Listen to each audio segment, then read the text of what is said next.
সকালবেলা গোলা রুটি তৈরি করেছি। এই যে তো গোলা রুটি তৈরি করা হয়েছে, তার সাথে হচ্ছে দুধ চা। তো দুধ চা দিয়ে গোলা রুটি খেতে কিন্তু দারুণ লাগে। তো এখন খাবো সবাই মিলে একসাথে। বন্ধুরা, এদিকে হসপিটালে তো হচ্ছে আমার জায়ের জন্য জাও ভাত রান্না করা লাগবে। তো ওকে তো ভারী কোনো খাবার দেওয়া হবে না, জাও ভাত দেওয়া হবে। তার জন্য এখানে জাও ভাত বসিয়েছি, আর এখানে ডাল সেদ্ধ করার পরে ডালের মধ্যে জল দিয়ে দিয়েছিলাম। আর এখানে হচ্ছে টুলটুলি সোনা ডিম সেদ্ধ। তো একসাথে দুই কাজ করলাম আর কি। বাজার থেকে তো আজকে রুই মাছ আনা হয়েছিল, একদম কেটে নিয়ে আসছে। তার কষ্ট করে আমার আর কাটতে হয় নাই। তো মাছটাকে ভালোভাবে ধুয়ে পরিষ্কার করে নিয়েছি গরম জল দিয়ে, লবণ দিয়ে। তারপরে এই যে মাছটাকে লবণ আর হলুদ দিয়ে মেখে নিয়েছি।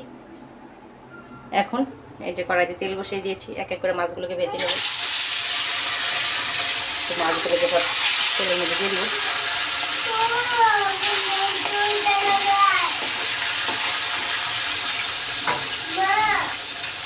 এখন এইভাবেই অল্প অল্প করে দিয়ে 2-3 বারে করে ভেজে নিতে হবে।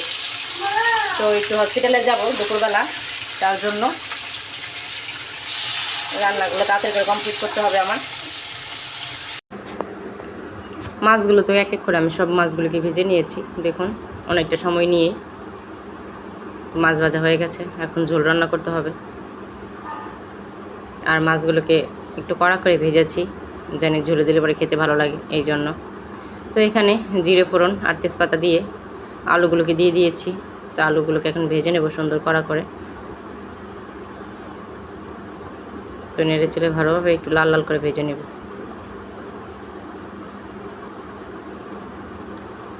তো এই মাছের ঝোলে আলু দিলে কিন্তু ভালো লাগে খেতে। তার সাথে এখানে কালো জিরে ভর্তা বানাবো তো আমার জায়ের জন্য। এখানে একটু রসুন আর এখানে কাঁচামরিচ দিয়ে একটু হালকা করে সামান্যভাবে তেলে নিয়েছি গরম কড়াইতে, একদমই অল্প তেলে নিয়েছি। এখন এটাকে আমি পাটায় ভর্তা করব। ভর্তা করে এই সময় কালো জিরা বাটা খাওয়া ভালো আর কি, তাই কালো জিরা ভর্তা করে পাঠাবো। আলুগুলো একটু সুন্দর করে ভেজে নিয়েছিলাম আমি, এর মধ্যে দিয়ে দিয়েছিলাম জিরে বাটা। তো জিরে বাটাটা হালকা করে একটু ভেজে নিয়েছি। তার মধ্যে দিয়েছি লবণ, হলুদের গুঁড়ো, মরিচের গুঁড়ো পরিমাণ মতন, আর সামান্য একটু চিনি দিয়েছি। দিয়ে অল্প পরিমাণে জল দিয়ে মশলাটাকে ভালোভাবে কষিয়ে নিতেছি। তো আজকে আদা বাটা দিতে পারলাম না, আদা ছিল না, তাই আদা বাটা দিলে পরে আরও ভালো লাগে খেতে। আর গরম মশলা বাটা দিয়ে রান্না করব। তো এটার মধ্যে কোনো পেঁয়াজ রসুন ব্যবহার করব না আমি। এইভাবে মাছের ঝোল রান্না করে খেলে কিন্তু দারুণ লাগে। তো আমাদের বাসায় প্রায় সময় রুই মাছ আর কাতলা মাছ আনলে পরে না, এইভাবেই রান্না করা হয়। সবাই খেতে খুবই পছন্দ করে। আর মশলাটাকে ভালোভাবে কষাতে হবে যেন মশলা থেকে কোনো কাঁচা গন্ধ না আসে।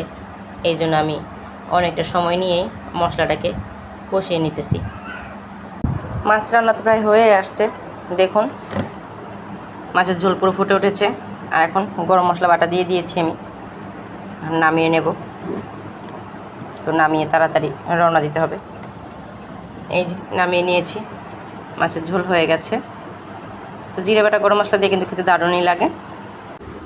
রান্না বান্না তাড়াতাড়ি তো শেষ করলাম, খুব তোড়জোড় করে শেষ করা আর কি। সবাই মিলে হসপিটালের উদ্দেশ্যে রওনা দিলাম নতুন বাবুকে দেখার জন্য, তার সাথে ওর মাকেও। আমার ননদ, আমি, টুলটুলি সোনা, তার সাথে সুজয়, সুদীপ্ত, আর হচ্ছে আমার দেবর, সবাই মিলে একসাথে। আর প্রচুর পরিমাণে গরম, দেখলেই বুঝতে পারবেন চেহারার অবস্থা কী হয়েছে। এদিকে একদম ভর দুপুর, প্রায় 1:30 পৌনে 2টা এরকমই বাজে আর কি। কিছু কিছু দোকানপাট বন্ধ হয়ে গেছে, আরও কিছু কিছু দোকানপাট হচ্ছে খোলা আছে দুপুরবেলা। আর এখানে দেখেন কাঠফাটা রোদ্দুর, রোদ্দুরে যেন তাকানো যাচ্ছে না, এরকম একটা পরিস্থিতি। এদিকে আনন্দ ঘন মুহূর্ত। আনন্দে আমরা যাচ্ছি সবাই মিলে একসাথে নতুন বাবুকে দেখার জন্য, একটু কোলে নেওয়ার জন্য। তো অপেক্ষার সময় তো নিয়ে আসা হবে আর কিছুদিনের মধ্যেই।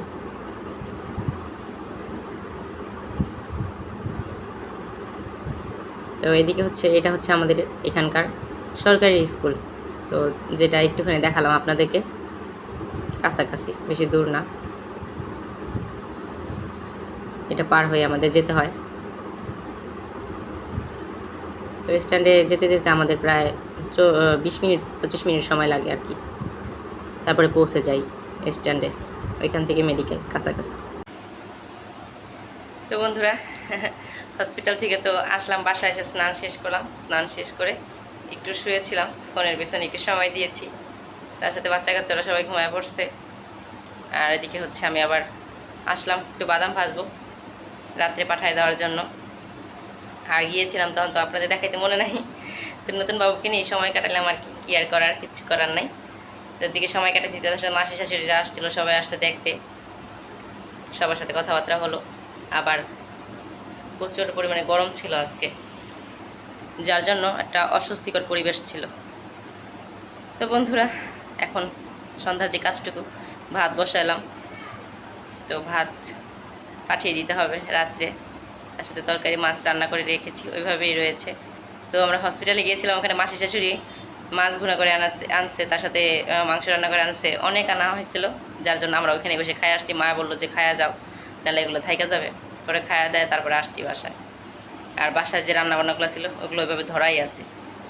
তো এখন বাদবাকি কাজগুলো শেষ করি, একটু দুধ চা করবো, বাদাম ভাজা করতেছি, আর ভাতটা নামায় ফেলবো, এই হচ্ছে কাজ। তারপর আবার কথা হবে আপনাদের সাথে। তো সন্ধ্যাবেলা কয়েকটা বাদাম ভাজতে বসেছি, দেখুন।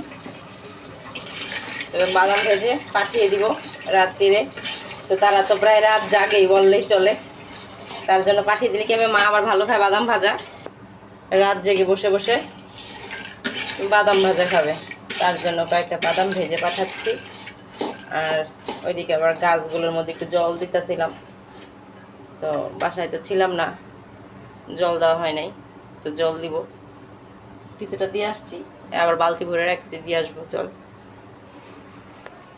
এদিকে আকাশে প্রচুর পরিমাণে লাল মেঘ করছে, দেখেন সন্ধ্যাবেলা প্রচুর পরিমাণে লাল হয়ে আছে চারদিকটা। তো মোবাইলে অতটা ভালো দেখা যাচ্ছে না, সামনাসামনি প্রচুর পরিমাণে লাল দেখা যাচ্ছে।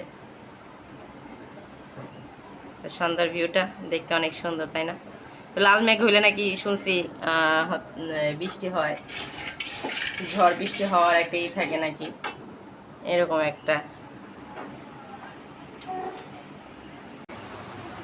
তো বন্ধুরা সবাই ভালো থাকবেন, সুস্থ থাকবেন। আজকের ভিডিওটি কেমন লেগেছে অবশ্যই সবাই জানাবেন, আর ভিডিওটি যদি ভালো লেগে থাকে সবাই পাশে থাকবেন, তার সাথে একটা লাইক দিয়ে দিবেন।